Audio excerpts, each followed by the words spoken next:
Bom, Milton, vamos abrir já. Eu vou perguntar, não é nem o assunto em si, mas só para como é que está aí, ó. Óbvio que a gente nunca quer estar ansioso, mas como é que está aí essa preparação para a Índia, né? Que já tem para você, menos de 2 meses. Sim, putz, tá uma correria, viu? Principalmente com relação à parte de equipamento, vacina, roupa, planejamento, pagar os deslocamentos, que são muitos deslocamentos, hotéis. Então, eu estou nos finalmente, assim, praticamente. Equipamento do quê? De fotografia? Filmagem e fotografia, Borges. Então, desde tudo, desde tripé. Eu tenho um tripé, mas ele era muito pesado, né? Aham.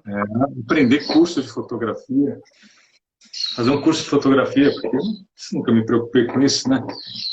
Então, estou lendo livro de fotografia, curso, fazendo uns shootings, aprendendo a mexer na câmera, que além do celular vai ter uma câmera que é uma Nikon 7100.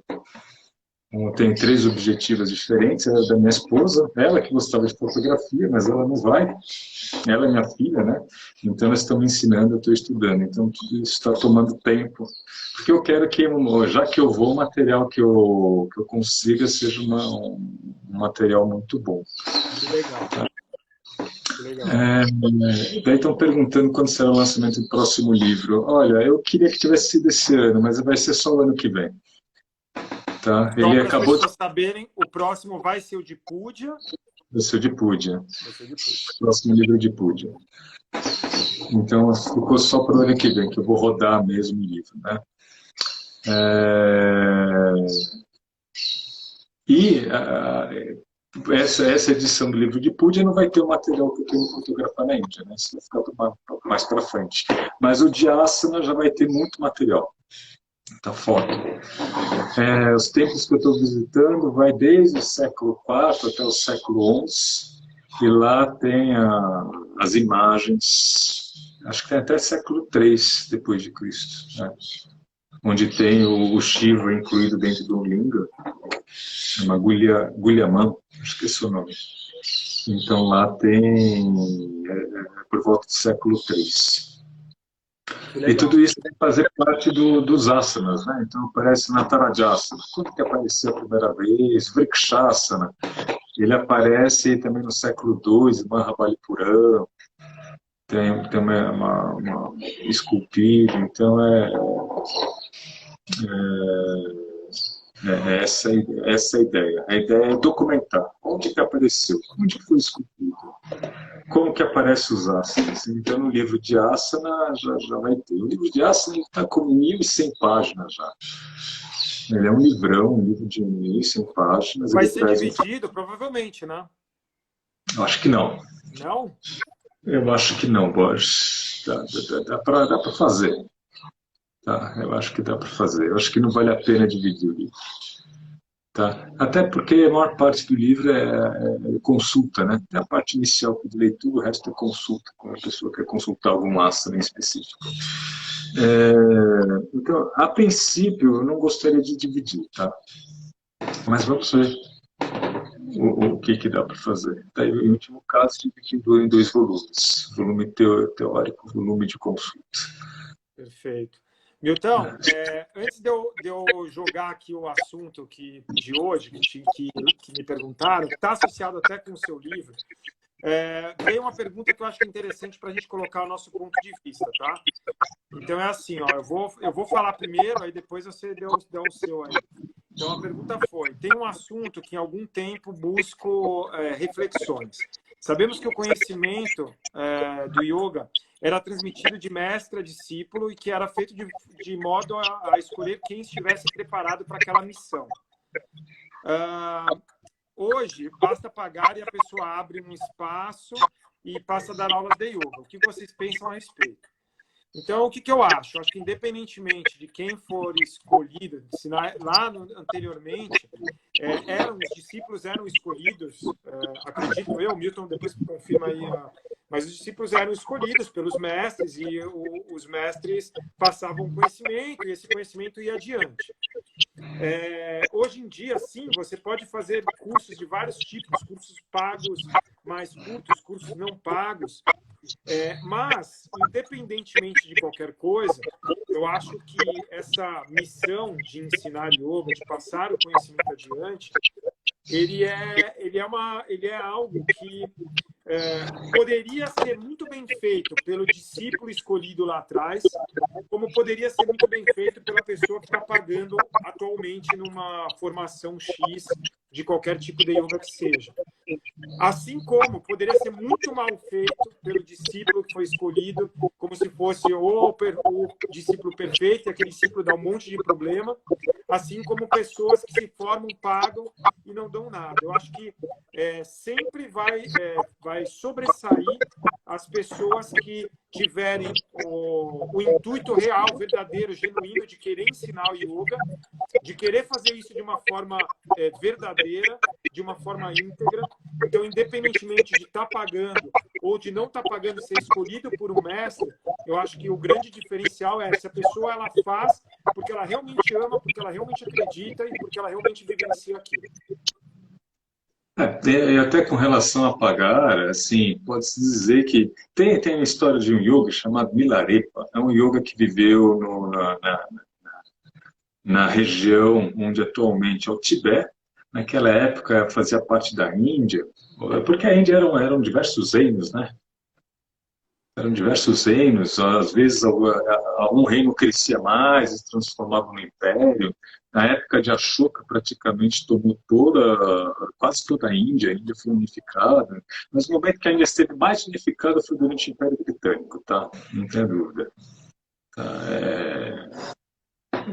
Por bem ou por mal, o Império Britânico, o imperialismo britânico teve essa função, uniu a Índia e eles se enxergam atualmente como uma nação.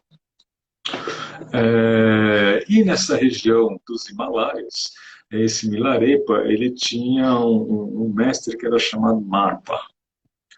E o Marpa era um mestre muito bravo, entendeu? Ele era um mestre muito bravo, ao ponto se o cara fazer o que ele queria, ele até dava uma surra, tá certo? Ninguém bate nos alunos hoje em dia, mas lá naquela época, aquele Marpa ele era da pá virada. Mas E os alunos, com relação a pagamento, eram poucos discípulos, né? Esses discípulos, eles realmente eram escolhidos, tá? Com relação à sua competência. E, a partir daí, o tipo de texto, o tipo de técnica que esse aluno ia ter acesso ia estar associado à sua aptidão.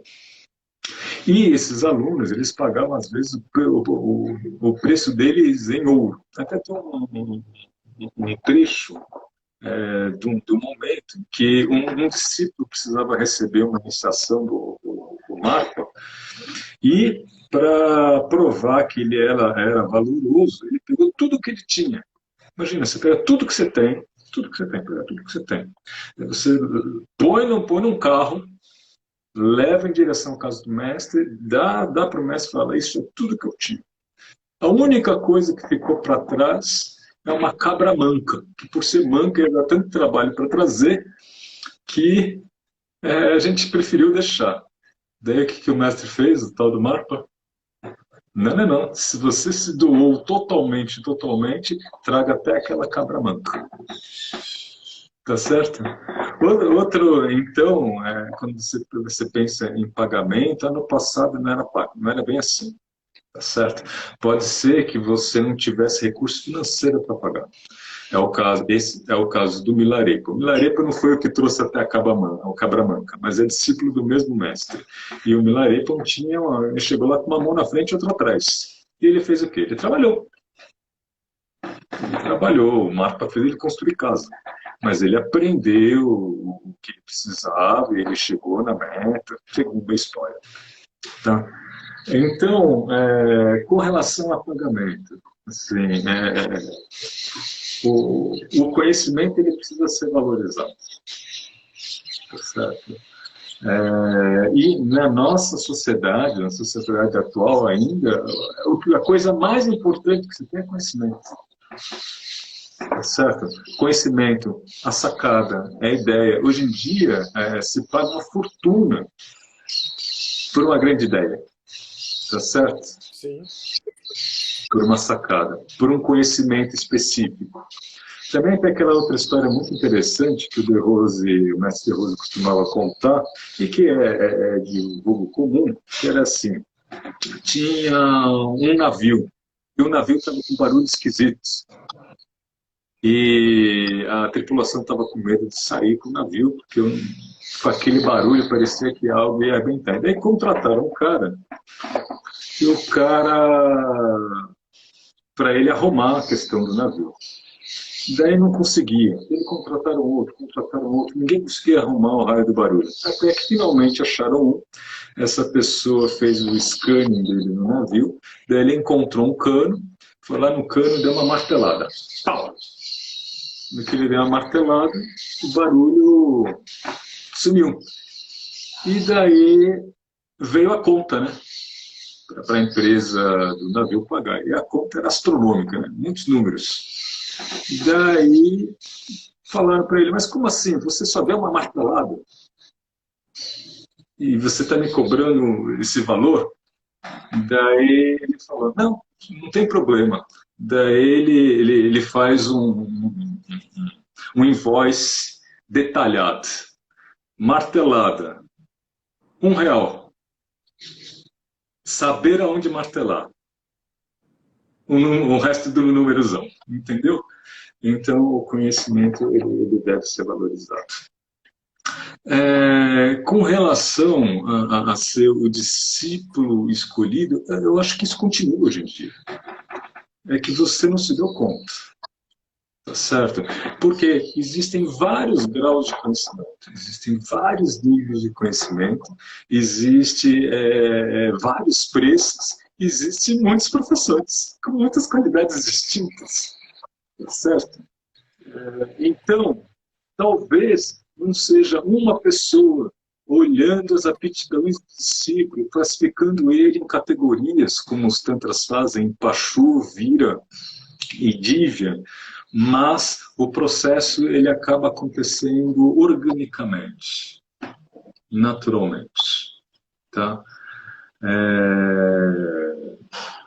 Seja pela capacidade daquele professor, seja pelo seu conhecimento, seja pelo seu desenvolvimento, e aos poucos isso vai se elencando. Então, é fácil, saiba que o conhecimento que você consegue assim, no Instagram é um.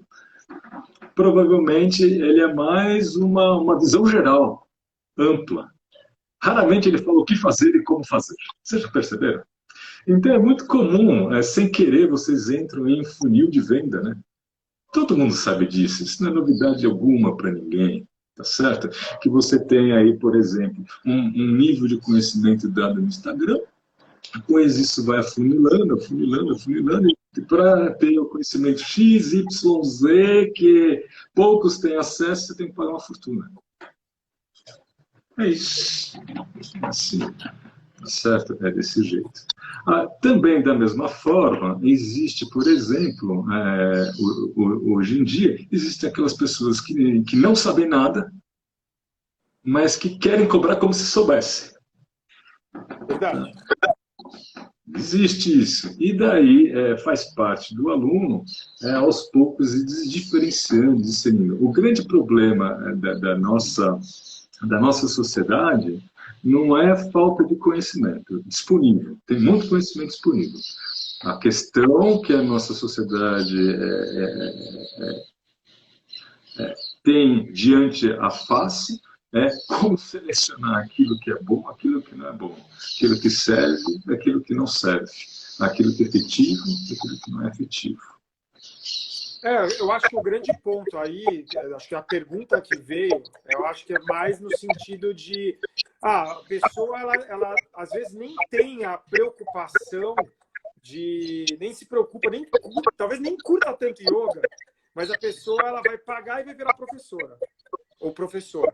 E aí começa a ensinar, porque pagou, fez lá um curso, meia boca, ou bom, ou sei lá o quê, e ela ficou um período de tempo e pronto, e começou a dar aula. Acho que essa foi a lógica da pessoa. Sim, mas isso existe em todas as profissões, né? Isso, exatamente. Isso existe em todas as profissões. O que acontece é, por exemplo, o yoga e o hinduísmo entrou no mundo contemporâneo.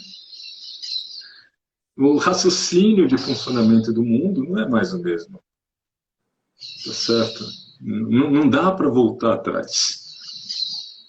Aquele mestre lá no Himalaia, o cara que queria aprender, tinha que ir lá no Himalaia, ficar lá anos com o cara, até para que o professor pudesse entender, compreendê-lo, ver se realmente vale a pena investir naquela pessoa, tal. Para daí ele ensinar alguma coisa, entendeu? Mesmo hoje em dia, você vai num ashram na Índia, você faz um curso lá. Que conhecimento que você vai ter? Não desmerecendo a Índia, tem muito conhecimento lá, e tem muita gente com conhecimento lá, não é isso. O que eu quero dizer é, você vai num ashram, você vai para a Índia, você vai ficar quanto tempo? Um ano? Mesmo nesse um ano, a cada 90 dias no seu visto de um ano, você tem que sair da Índia e voltar. Não é um ano direto. Tá certo? Não é um ano direto. E daí você fica lá 2 meses, 3 meses. Você vai na Índia toda, você vai ficar num ashram específico? Quanto tempo? Você já escolheu qual ashram, qual linhagem, o que você quer aprender? E você acha, por exemplo, que ao chegar lá, tirando o curso de formação geral, você acha que eles vão disponibilizar o maior tesouro que eles têm, que é o conhecimento mais autêntico, que faz você chegar lá na meta? Talvez nem uma questão de autenticidade, mas é uma questão de efetividade, né? Você acha que ele vai disponibilizar para alguém que chegou lá e está 2 meses lá? Não faz sentido, né? Eu não faria isso. Eu não faria isso. Você não faria isso. Pensa nos seus tesouros. Cada pessoa, ao longo da vida, acumula tesouros. Alguns tesouros são experiências, são viagens. Para outros, tesouros são dinheiro mesmo, bens materiais. Para outras pessoas, os tesouros são amigos. A pessoa tem os amigos como tesouros. E os seus tesouros que você acumula para outras pessoas é o conhecimento. Esses tesouros que você acumula ao longo da vida, eles não são maltratados, né? Você não joga fora, você não escarnece, você não... E logo, para nós, yogis, o conhecimento do yoga é o nosso tesouro, que nós acumulamos ao longo da vida, com as nossas experiências, com os cursos que nós fazemos, com as nossas leituras. E você chega lá na Índia, você acha que ele vai dar isso para você de graça? Assim, disponível, você vai lá ficar 2 meses, ele vai dar? Não vai. Ninguém vai, eu não vou dar. Tá, então, as pessoas que mais aprendem comigo são aquelas que são acompanhadas assim, ó, toda semana eu chego lá, olha como é que está a sua sada, né? Até fica repetitivo, né? Mas eu estou vendo o que está acontecendo com a pessoa dia a dia. Que aí entra na lógica aqui do que a Marília falou de ser modelo. Então, tipo, cuidado porque nós precisamos ser modelos daquilo que ensinamos. Sim, sem dúvida. Então, nós o tempo inteiro temos que ter. Estão me falando que a minha voz está saindo metalizada, mas eu acho que é alguma coisa aí da sua conexão. Eu não estou ouvindo metalizada, tá boa a sua voz, viu? Então, beleza. Tá. E tem outra coisa, nós precisamos ser modelos. Sim, mas a gente pisa na bola, tá? Exato. Que é Gandhi é um super modelo. Mas ele fez um monte de burrada também. Por exemplo, com relação às mulheres. O ponto de vista dele com relação às mulheres era horrível. Com relação, por exemplo,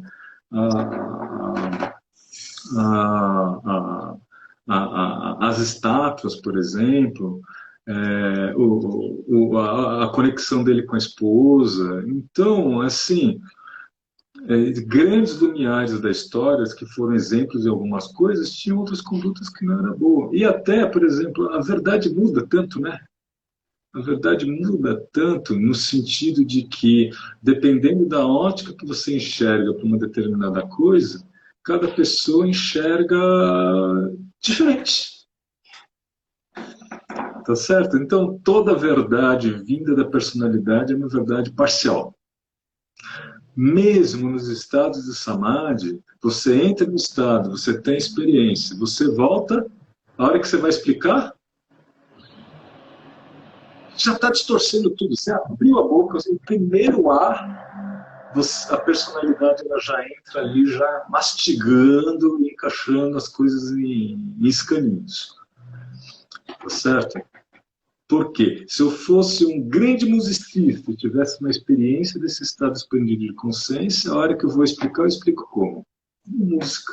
Se eu sou um artista plástico, como uma arte plástica. Se eu sou um poeta, como um poeta, sou filósofo. Como uma filosofia, sou religioso, como uma religião. E imediatamente, quando você tem a passagem da luz branca por um prisma, e esse prisma é a personalidade, imediatamente ela abre. Ela abre em diversas nuances de cores. E é o que acontece. Então, por exemplo, às vezes eu falo algumas coisas do meu curso, como a primeira vez que um asana não sentado é descrito é num livro chamado Vimanashchana Kalpa, e o primeiro asana é o Mayurasana. Isso quer dizer que asana não existia antes? Não. Não. Certo? Então a pessoa escuta isso e interpreta que Newton disse que o asana não sentado surgiu no século X em tal texto e a partir daí foi crescendo. Não, não é isso. Talvez o asana tivesse um outro contexto. Num contexto de tapas, num contexto de ascese, num contexto de faquirismo, num outro contexto. Tá certo? E talvez, por exemplo, aquilo fosse conhecimento reservado e não se ensinava a ninguém, não se mostrava para ninguém. Tá? O fato, por exemplo,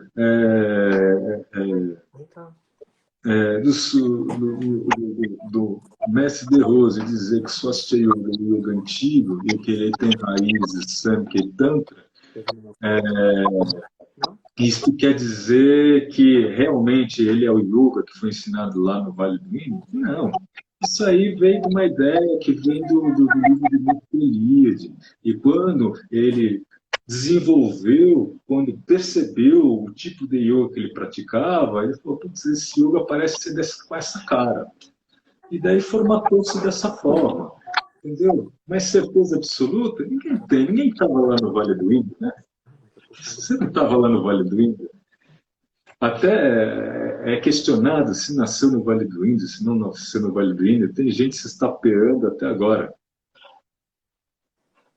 querendo provar isso. Então, daí surge uma pessoa querendo dizer que o que o outro disse está errado, está equivocado. Eu não acredito nisso. Acredito que são pontos de vista. E que o seu ponto de vista, a partir do momento que você quer falar que seu ponto de vista está certo, o ponto de vista do outro está errado, já está meio truncado, né? Já está meio truncado. E nunca, talvez, vai ter uma solução única. Não vai ter uma solução. Não vai chegar numa solução. De verdade, esse é o tipo de raciocínio inútil. Inútil. O que é útil? Fazendo a técnica da maneira que foi elaborada, funciona. Funciona. Pronto, isso é útil. Isso é válido. Isso é útil, isso é válido. O resto é fantasia. Então, entrando nesse... Eles estão falando que a minha voz estava metalizada, mas assim, não estava. Depois que você entrou a segunda vez, ficou. Mas agora, vamos deixar assim, paciência. De novo, quer tentar? Não, porque depois vai... Vamos manter assim, não tem erro. O tema que me perguntaram foi em relação ao seu livro, que é o Mudra. E aí perguntaram assim, vários tipos de yoga não enfatizam os mudras. Então, não dão tanta relevância para os mudras. Dão mais relevância, por exemplo, para o respiratório, mas não necessariamente estão fazendo lá com gesto. Ou mesmo nos asanas também não enfatizam os mudras. E por que você acha que isso meio que caiu, sei lá, caiu por terra? Eu sei que vários tipos de yoga com visões diferentes, percepções diferentes, mas se a gente vai aí na história da dança e tal, os mudras estão lá. Então, por que você acredita que tenha caído? Não é que caiu. É assim, olha, são aptidões. Lembra que eu falei que os discípulos têm aptidões diferentes? E que, às vezes, um texto que serve para um não serve para o outro? A mesma coisa com relação aos tipos de yoga. Tá? A pessoa ela tem uma aptidão tão forte para a técnica corporal que aquilo para ela, por si só, já basta. E que executar, por exemplo, um monte de Saniyama, para ela não vai. Não funciona. Então ela consegue chegar na meta só a partir da concentração feita sobre a técnica corporal. Você entendeu? Devido a uma aptidão pessoal. Então, isso tem a ver com a estratégia de sadhana. O que é a estratégia de sadhana? Algumas linhagens gostam de trabalhar o ser humano mais integralmente, permitindo que não só ele chegue na meta, mas que a personalidade se desenvolva integralmente. Qual é a questão? Demora. Então, você pegar uma técnica que você não gosta e você treinar, ou uma técnica que você não tem aptidão nenhuma, e você treinar para se aprimorar, vai ficar tão bom quanto aquele que já tinha aptidão? Raramente. Então, pega uma pessoa que é uma porta para o músico. Ela não consegue entender, o ouvido dela não percebe a diferença de sons e põe essa pessoa para aprender violino. Ela passa a vida inteira treinando 5 horas por dia. Ela vai tocar? Vai. Daí pega aquela criança com 15 anos, estudou 4, 5 anos, e ele toca e põe outro chinelo, não dá nem para competir. Quantas vezes você já não viu isso? A gente tem um exemplo, por exemplo, tem um exemplo no Brasil, do pianista que faleceu recentemente, que é o... Oh, meu Deus! Teve um relacionamento com a Marta Argerich durante um bom tempo, que é o brasileiro.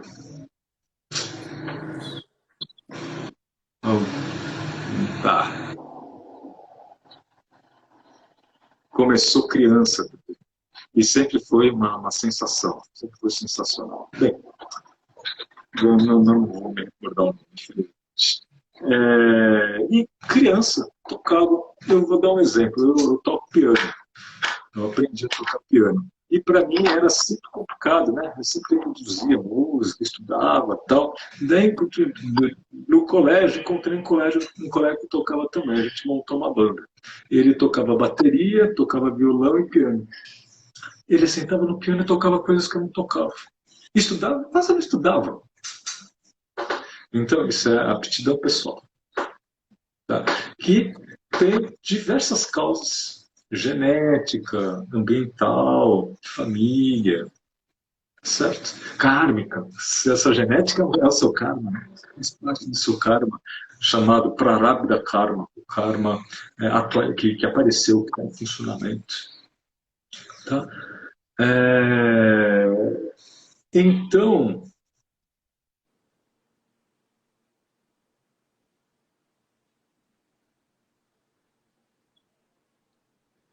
Milton travou. Galera, vocês estão me ouvindo bem? Responde se agora vocês estão me ouvindo bem.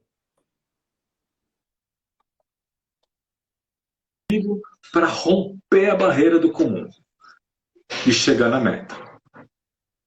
Tá certo? E daí surgem as especializações. Até porque o conhecimento do yoga é muito grande, né? Ó, Nelson Freire. Isso, Nelson Freire. Muito obrigado, Bruno. É ele mesmo, Nelson Freire. Muito obrigado. Então, daí você vai tendo as especializações. Isso acontece, por exemplo, na medicina. Você pega a medicina. E, antigamente, na época da minha avó, o médico fazia tudo. Ele era o clínico geral, mas o tipo de conhecimento que ele tinha que ter era um conhecimento muito profundo. Hoje em dia, você tem um especialista que analisa o ortopedista da mão. Entendido da mão. Porque a quantidade de conhecimento que surgiu é tanto, tanto, tanto, tanto, que não dá para você estudar tudo. Você acaba seccionando o conhecimento. Tá? Você acaba seccionando o conhecimento. Quando eu falei de que era meio que deixado de lado, mas é que a impressão que me dá é que, independentemente da aptidão, a minha sensação é que, assim, os mudras acabou meio que deixado de lado por muita gente, independentemente da aptidão. A pessoa pode ter aptidão, por exemplo, para o respiratório. Então, ela tem uma aptidão para ensinar o respiratório, etc. Sim. Mas você está falando isso agora. O valor dos gestos. Você está falando isso agora, olhando para o passado. Isso. Eu estou falando, não. No passado ocorreu uma seleção baseada na aptidão do discípulo, que fez com que aquela linhagem, aquela técnica não fosse relevante. Ela até pode estar lá, de uma forma incipiente, mas era irrelevante. Não era importante. Agora, quando um aluno vai praticar, o que acontece? Ela quer praticar yoga. Ele já está com problema. Porque existem 108 tipos de yoga considerados clássicos, mais aqueles que surgiram depois. Tá certo? Que estão associados aí às Upanishads. São 108 Upanishads descritas no Mukhitika Upanishad, que é do século XVIII, que é uma Upanishad que compila as outras. Dessas Upanishads, 20 foram arbitrariamente selecionadas como Upanishads que fala de yoga. Tá? Essa divisão não é uma divisão hindu, é uma divisão de estudiosos, que olha as Upanishads e fala, essas 20 aqui especificamente do yoga. Tá? Isso aconteceu no final do século XIX. Então, quando o aluno ele vai procurar, ele nem sabe que tem um mundo de linhagem.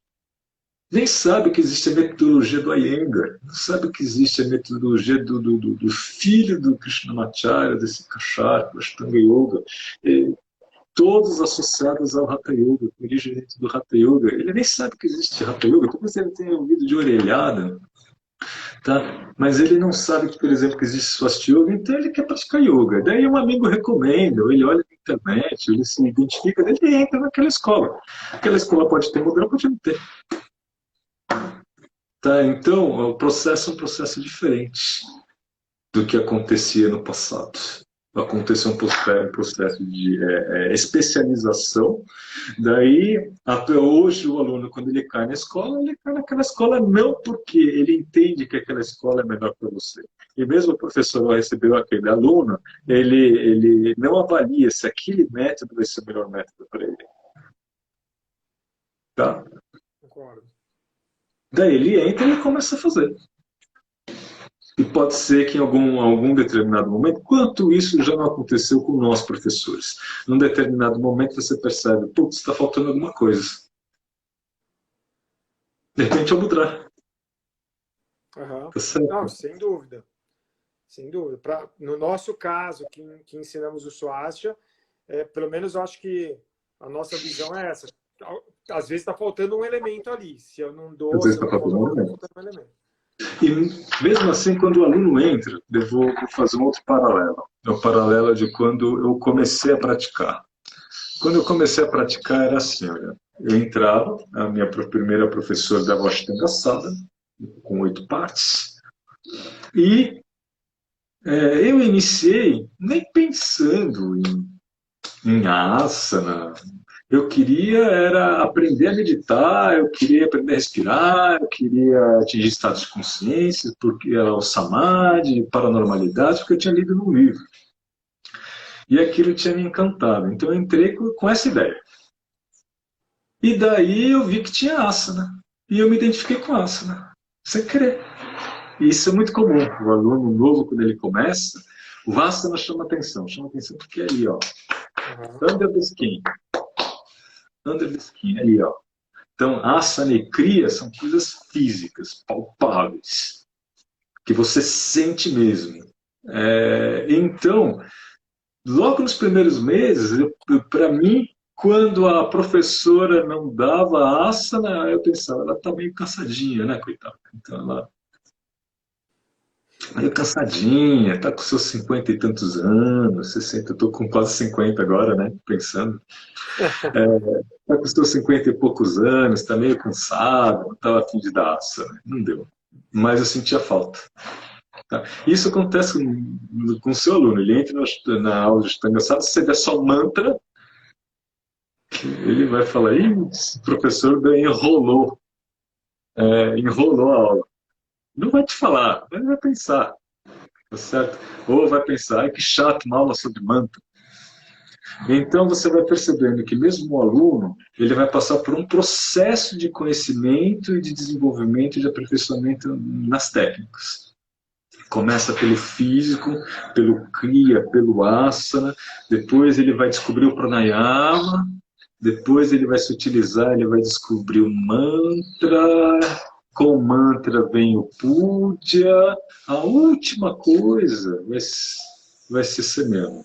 Normalmente o asana entra junto com o yoga nidra, porque o yoga nidra descansa depois do asana. Depois, mais para frente, ele vai entender a sutileza do Yoga Nidra como uma técnica associada à liberação de maramas, uma técnica associada à liberação do pensamento, pela conexão que existe entre cérebro e corpo. Daí ele começa a perceber a sutileza da técnica. Então, você percebe? Dentro do Swastika Yoga, isso que tem uma gama de técnicas. Isso você já percebe, do aluno se desenvolvendo. E depois o instrutor. Você percebe o instrutor agarrando e se desenvolvendo mais naquela técnica que ele tem aptidão. E isso se desenvolve assim, naturalmente, espontaneamente. Bem espontaneamente. Peraí, estão escrevendo aqui. Você não acha que o Mudra é negligenciado por vários professores?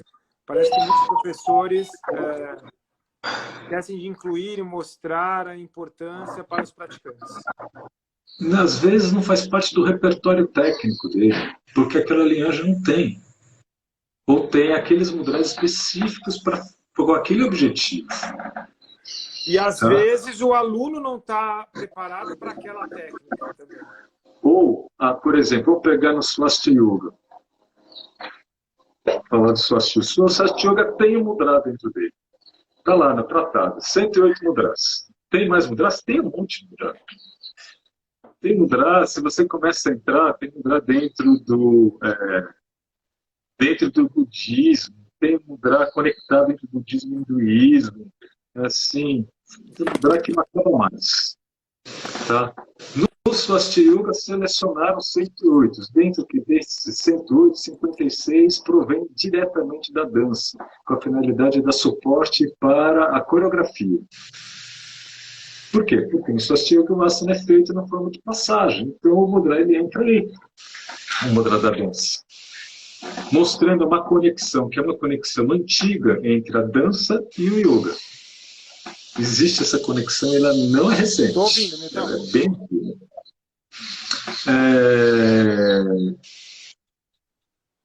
E se você, antes da publicação do livro da Lutia, da Gayadin, e do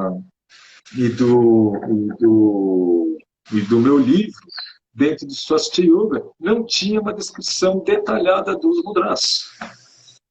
Não tinha. Tem com um ou outro instrutor que tinha estudado mais a fundo aquela técnica, que dava um curso, que falava a respeito, tá? Mas não tinha uma bibliografia específica.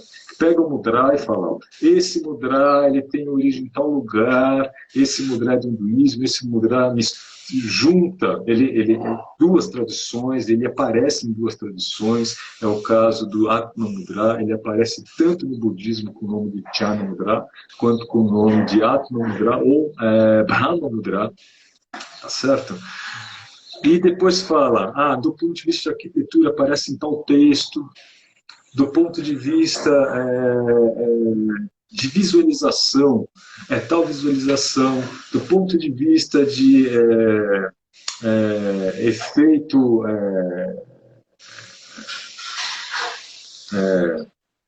para que serve o mudra? Ele serve para isso, para aquilo. Não tinha, tá certo? Dentro do Swastika Yoga. Então, o instrutor ele era obrigado a ter que fazer uma pesquisa e compilar essa informação.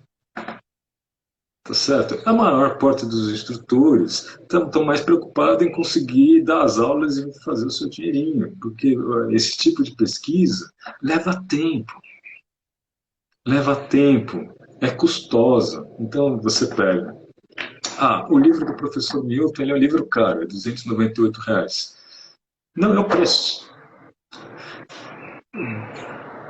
Desse livro, para fazer esse livro, eu tive que consultar 50 outros livros de mudra. Todos eles importados. Eu tive que ler em italiano, inglês, espanhol, francês. E compilar essa informação, deixando isso coeso. E fica a ressalva, que assim, eu já li muitos livros. Eu considero hoje, eu ainda não vi um livro tão completo sobre determinado assunto. Eu não vi. Não é porque você está aqui, não. Eu falo porque realmente... Tem livros muito complexos, Borges, mas não para nossa linhagem. Porque fala das nossas técnicas. Você entendeu? Entendi. Ele fala das nossas técnicas. Então, cada livro desse custava em dólar. Então, era 50, 60, 100 dólares. Então, o livro custava 500, 600, 300 reais. E naquele período, ele parava para pensar. Falava, tá bom, é esse livro que eu preciso. Então, pumba, comprava. E dentre esses livros, muita coisa boa. Tem muita gente fazendo um trabalho incrível, certo? E também veio o livro que eu abri e falava, não dá para usar nada. Tá certo? Porque não tinha referência nenhuma, não fazia sentido. Então, tem tudo. Tá? Então, quando você fala, o instrutor põe esse em segundo plano, dentro de sua célula, às vezes ele não tinha informação mesmo. Agora ele tem. Agora está disponível. Até eu sugiro que o professor ele abra o livro, ele estude o mudra e dê aquele mudra a semana inteira, que é para ele decorar, que é para ele memorizar, e é para ele ter a vivência dele. É o que eu ia falar, o importante é vivenciar, não adianta só pegar e reproduzir. Não adianta só decorar. Ele tem que fazer o mudra, vivenciar o mudra. Quando eu acompanho, eu peço para as pessoas falar, você vai fazer de base, tal mudra e tal mudra, são os seus mudras de base. Mas no primeiro ano, ou nos primeiros 2 anos, toda semana ele vai ter que, antes de ler o material, ele vai fazer o mudra 5 minutos. E vai anotar tudo que ele sentiu, tudo que ele percebeu, tudo que ele viu. Depois eu pergunto, o que você percebeu? O que você sentiu? Como é que foi? Então agora lê o texto, vê a visualização que está lá e vê se faz sentido. 90% das vezes faz sentido. E daí ele passa a utilizar a mentalização que está no livro. E ao mesmo tempo eles vão ensinando. Então o ganho de repertório, de conhecimento, de experiência que a pessoa vai tendo é gigante. Então, os alunos e os instrutores vão aprendendo juntos, num diálogo. Perfeito. E eu estou aprendendo junto com os meus alunos, num diálogo. Porque, às vezes, eles têm experiências que eu anoto, que eu não pus no livro, que eu não achei em lugar nenhum, mas que, se isso começa a se repetir, viram fatos. Viram fatos. Então, A Camila elogiou seu livro, também falou que adora colocar um lugar diferente no início da prática. Tem uma pergunta aqui, aí, voltando para um assunto que foi do Bruno, mas eu não entendi direito. Se ele estiver aí ainda, ele disse que... Estou voltando aqui lá para trás. Vamos ver. Eu não entendi direito o que ele já falou aqui. Ó. Professor Milton, por que algumas pessoas já ricas continuam dando cursos e ensinando? Porque faz sentido para eles. Para mim, para mim faz sentido, independentemente se eu ganhar dinheiro, se eu ficar rico ou não ficar, eu acredito tanto no yoga que eu vou continuar ensinando e continuar pro resto da minha vida. É o que eu decidi como minha vida mesmo. Yoga é minha vida. E aí, sei lá, se o Milton quiser responder. Sim. Até a gente pensa, mas a pessoa era Rajasica. Mas a pessoa que ensina, ela não precisa ser de uma categoria personalidade. Ela pode ter outras, tá certo? Ela pode ser, por exemplo, uma categoria tamásica. Mas ela é tamásica o tempo todo? Ela não é tamásica o tempo todo. Você é a pessoa sátrica, ela não é sátrica o tempo todo. A personalidade, ela está ciclando. Esse ciclar da personalidade, ela é associado à alimentação, quantidade de prática, o ciclo do próprio planeta. O planeta, ele cicla, com predominância de Rajas, Tamas e Sattva, com períodos de intermédio entre eles. A mesma coisa você. E o próprio sadhana, ele vai fazer com que você mude as suas características de personalidade. Então, como eu disse, é um diálogo. Ele ensina, mas ele tem uma característica de personalidade, mas essa característica de personalidade ela vai se desenvolvendo, ela vai mudando. E o yogi perfeito, como é que ele é? Ele não é nem rajásico, nem tamásico, nem sátrico. Ele não pode ser um joguete dos gunas. Ele não será, não é que não pode, ele não será um joguete dos gunas. Tá certo? Da mesma forma que ele não será um joguete dos doshas, se a gente vai para a medicina ayurvédica. Tá? Que é baseado, que tem o aparecimento dos doshas, provém da teoria dos gunas do santo. Então,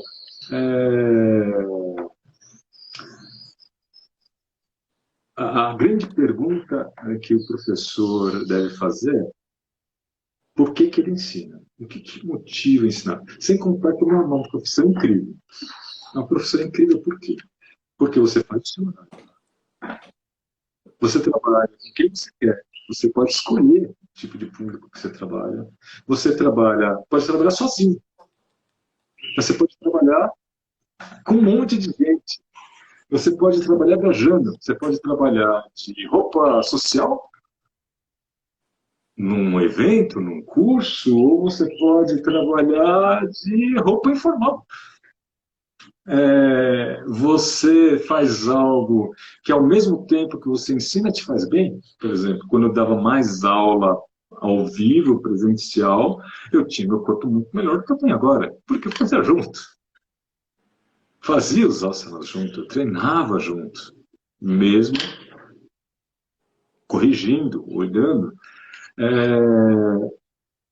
É algo que, além de tudo, te permite, você se torna melhor e mais valorizado quanto mais antigo você está.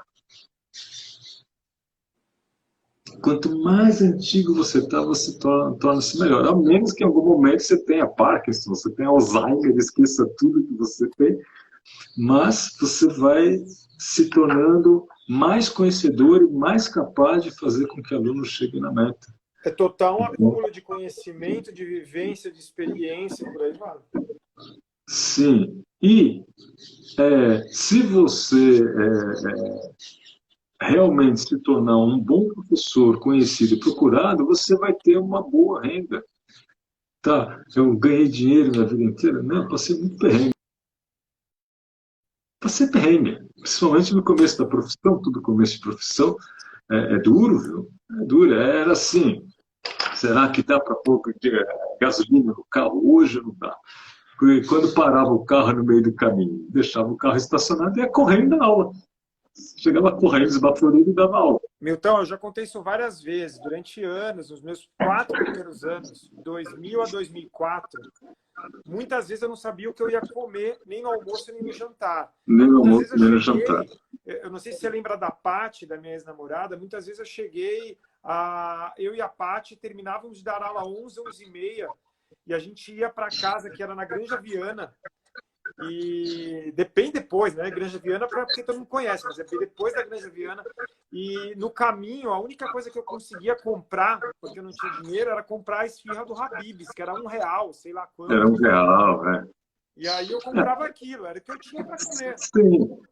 A gente passou por isso. Passamos por isso. E às vezes largando outras profissões muito, muito rendáveis, ou outras empresas, mas porque a gente realmente entendeu que aquilo era algo maior que a gente, né?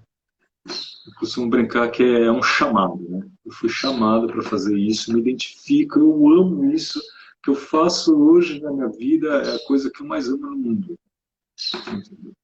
com relação à atividade. Então, você é instrutor, você se pergunta, né? Você se cansa de fazer isso? Eu não me canso de fazer isso. Não me canso.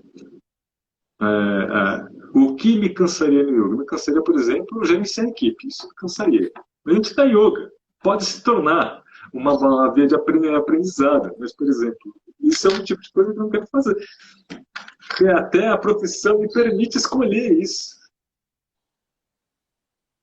Escolher, olha, eu prefiro trabalhar by my own, por mim mesmo, entendeu? By myself.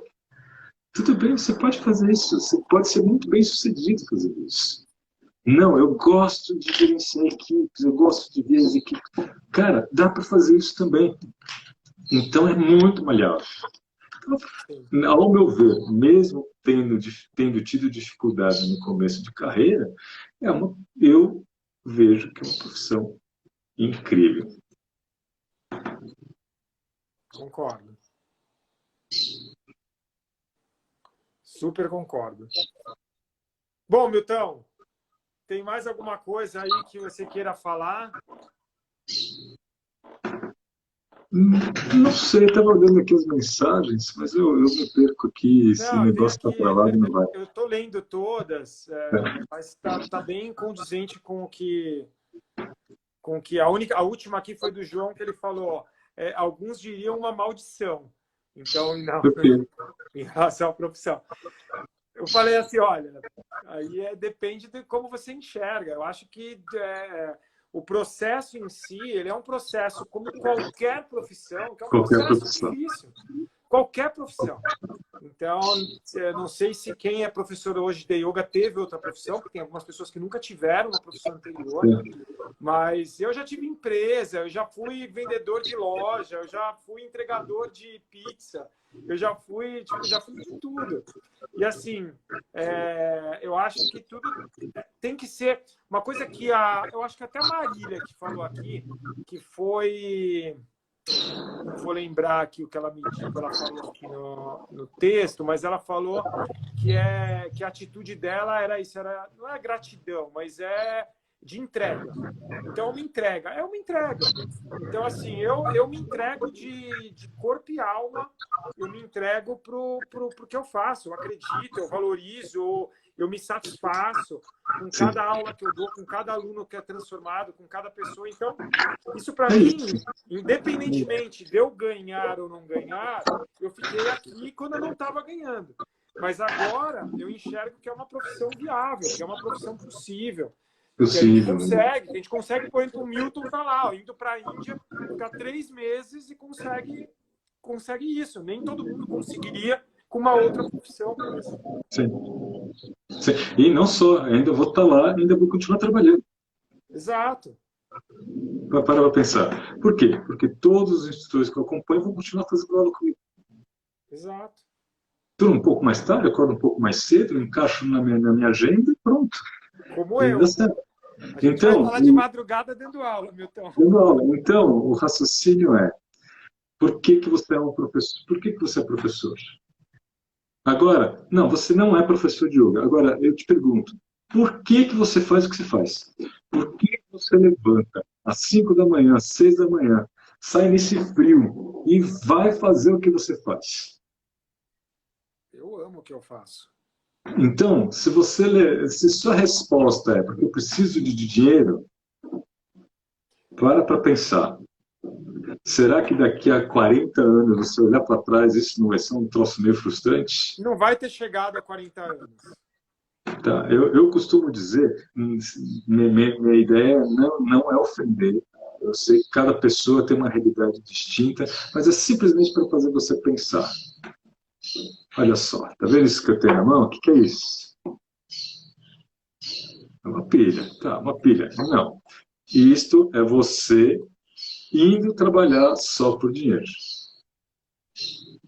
Por quê? Você é energia que dá a sua energia, você vende a sua energia para fazer algo movimentar sem que aquilo não te dê o menor tipo de satisfação como ser humano, só porque você quer a grana. Eu acho que hoje em dia, esse discurso que eu estou tendo, na época do meu pai, talvez fosse mais contundente. Hoje as pessoas têm mais consciência disso, né? Que ela não quer só comida e água. Ela tem sede do quê? Ela tem fome do quê? Ela quer algo mais. Ela quer algo mais. Ela quer algo que lhe dê satisfação enquanto ser humano. Então, independentemente da profissão, se for professor de yoga, é essa sensação de satisfação. Se você é contador e isso te dá satisfação, é isso, cara. Qualquer certo. Concordo. Qualquer uma. Qualquer uma. É isso. E eu nunca vou achar que é uma maldição, como falaram aqui. Não, eu não acho. Não é. Pra mim, eu acho que é um processo. Isso. É um processo. Tá certo. E como tudo precisa ser ajustado, né? Profissionalmente precisa ser ajustado. Eu acho que muitos professores não conseguiram esse ajuste. Não encontraram o caminho que encaixa para ele, ou a visão que chega a resultados. Pensa no médico.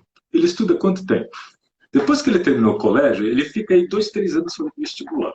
Depois que ele faz o vestibular e entra numa faculdade, ele ainda vai estudar mais 6 anos. Sendo que os 2 últimos anos é de internato. Então ele trabalha aprendendo, mas trabalha feito um louco. Eu lembro que no meu internato eu dava 36 horas de plantão. 48 horas de plantão, rodava 2 dias sem dormir. Eu dormindo porcamente, entendeu? Estudante, não ganhava nada. Depois você entra na residência. São 2, 4, 5 anos de residência após a faculdade ganha residente, 2 salários mínimos. 1 salário mínimo, 2 salários mínimos. Não é nada. Depois, daí você entra no mercado. Então, se você entra na faculdade aos 18, o que é raro, normalmente você vai entrar lá por volta dos 20 e poucos anos, 20 anos, você vai levar 10 anos para entrar no mercado de trabalho. Você entra aos 30 anos, 32 anos no mercado de trabalho. Daí você entrou no mercado de trabalho, não é que você vai ser o cara. Não, você vai começar dentro de uma equipe, dando plantão, e vai se desenvolvendo e fazendo o seu... Então, você vai estar ok por volta dos 50. Os meus colegas que terminaram a faculdade, eles estão ok agora aos seus 50 anos. Um deles é chefe da Faculdade de Medicina da Santa Casa, outro é chefe de pronto-socorro, tá? O outro... Mas vocês entenderam? Então... se você começa na profissão de instrutor aos 20 anos, na hora que chegar aos 35, você já está bonito, cara. Você já está aí com 15, 20 anos de profissão, você está bonito. Você já achou o seu lugar. Você não desistiu. Tem 2 comentários aqui, ó. Um deles é: quem vai se profissionalizar em algo ruim? Olha, tem muita gente que se profissionaliza em algo ruim. Que para ele, muita gente. Porque vai dentro da lógica do que o Milton falou. Essa profissão aqui, eu odeio, não gosto, mas me dá um resultado financeiro. E fica ali um período. Talvez vai ficar por melhor na exemplo, vida, talvez não. Mas... A pessoa queria fazer uma coisa, vai fazer advocacia e depois torna-se promotora. Ela trabalha como promotor. Daí ela conta os minutos para terminar o horário. E termina o horário, a pessoa viaja, tem dinheiro, faz o que você quiser. Mas no momento que ela está lá, ela odeia. Não, ela não odeia.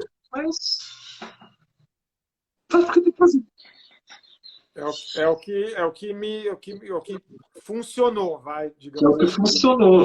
E dá a grana que ela precisa, que a pessoa precisa para fazer as coisas que a satisfazem. E aí Tá? teve uma outra que foi É assim, isso. e eu vou também dar minha opinião, depois você pode dar a sua. O burnout pode estar relacionado à falta de prazer e satisfação na profissão? Eu acho que sim, ele pode estar, mas não necessariamente só isso. Às vezes é o inverso. A pessoa entra em burnout e a profissão perde o sentido. O mais comum é o inverso.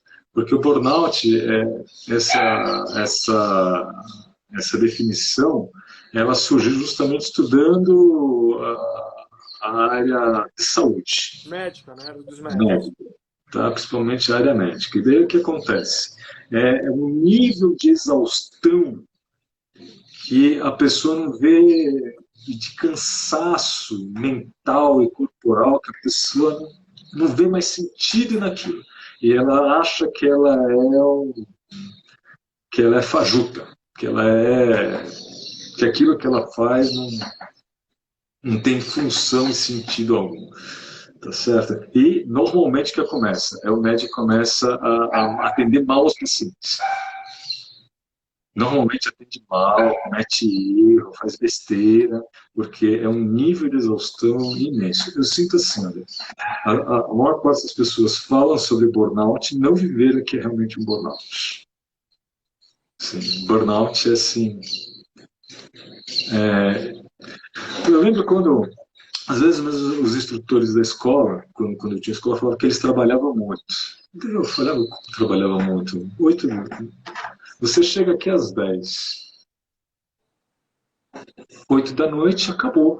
A 9 acabou. Eventualmente, as quartas têm uma atividade até mais tarde, mas eventualmente um jantar até mais tarde, mas acabou. E daí eu me lembrava do tempo de faculdade de medicina. Cara, aquilo assim, tão, A palavra é tão insano. assim. Por exemplo, eu lembro que depois de 24 horas de plantão, daí passava o período da manhã, e a gente tinha visita, tinha reunião de equipe, daí à tarde tinha ambulatório. A gente comia correndo e ia para o ambulatório. Eu lembro que eu estava escrevendo, atendendo paciente, estudante. A gente atendia, né? Quinto e sexto ano atendendo.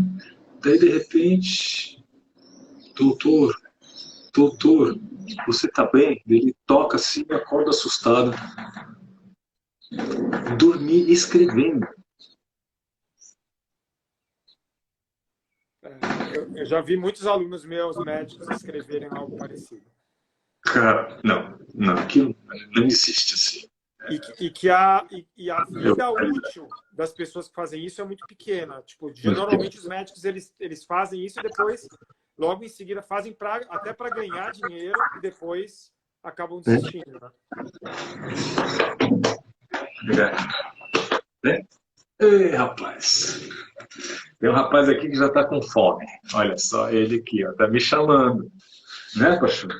Né, Pachu? Então, vamos lá, vai, libera aí Vamos o lá. Pachu para Ó, quer ver? comer. Ó, olha só. Pachu, vamos papá? Vamos papá! Vamos papá! Vamos papá!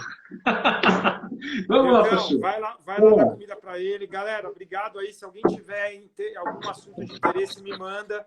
E a gente conversa daqui a 15 dias nessa collab, eu e o Milton.